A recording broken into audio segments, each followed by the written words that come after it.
साल का दूसरा चंद्र ग्रहण आज लगेगा। यह उपछाया चंद्र ग्रहण होगा। 10 जनवरी को भी उपछाया चंद्र ग्रहण ही पड़ा था। इसमें चांद के आकार में किसी भी तरह का कोई परिवर्तन नहीं आएगा, बस उसकी छवि थोड़ी सी मलिन हो जाएगी, यानी चांद मटमैला सा दिखाई देगा। यह ग्रहण रात 11:16 से शुरू होगा, जो कि 6 जून को 2:32 तक रहेगा, यानी इसकी कुल अवधि 3 घंटे 18 मिनट की होगी। ग्रहण वैसे तो एक खगोलीय घटना है, लेकिन दुनिया में इससे जुड़ी मान्यताएं अलग अलग हैं। आइए आपको बताते हैं कहाँ इसको लेकर क्या क्या मान्यताएं हैं। सबसे पहले शुरुआत करते हैं भारत से। भारत में पौराणिक कथा के अनुसार समुद्र मंथन के दौरान जब देवताओं और दानवों के साथ अमृतपान के लिए विवाद हुआ, तो इसको सुलझाने के लिए मोहिनी एकादशी के दिन भगवान विष्णु ने मोहिनी रूप धारण किया। जब भगवान विष्णु ने देवताओं और दानवों को अलग अलग बिठा दिया, लेकिन असुर छल से देवताओं की लाइन में आकर बैठ गए और अमृतपान कर लिया।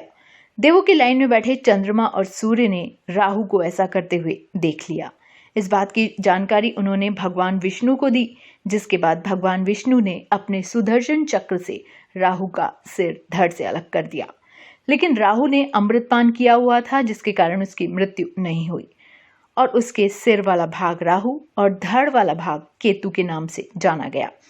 इसी कारण राहु और केतु सूर्य और चंद्रमा को अपना शत्रु मानते हैं और पूर्णिमा के दिन चंद्रमा को ग्रस लेते हैं, इसीलिए चंद्र ग्रहण होता है।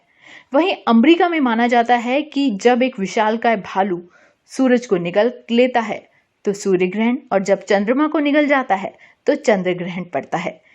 चीन की प्राचीन मान्यता के मुताबिक जब ड्रैगन सूर्य को निकलता है तभी सूर्य ग्रहण पड़ता है। ऐसे मौके पर चीन के लोग ड्रैगन को डराने और भगाने के लिए आसमान की ओर तीर फेंकते हैं, शोर मचाते हैं और रोशनी फैलाने के लिए आतिशबाजी करते हैं।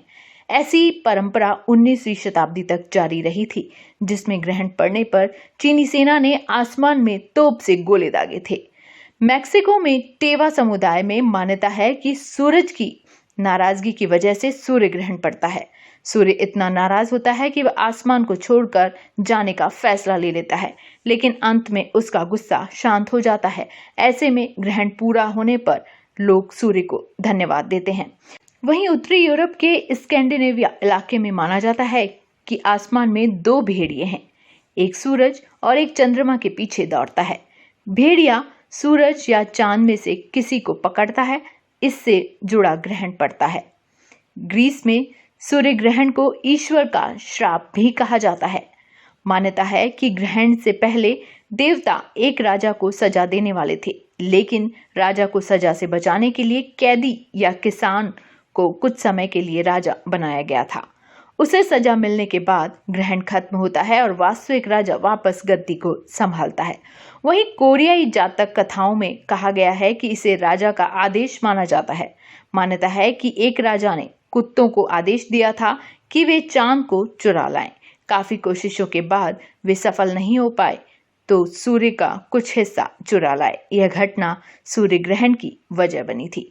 तो इस तरह की कुछ मान्यताएं हैं जो दुनिया भर में सूर्य ग्रहण और चंद्र ग्रहण दोनों को लेकर फैली हुई हैं।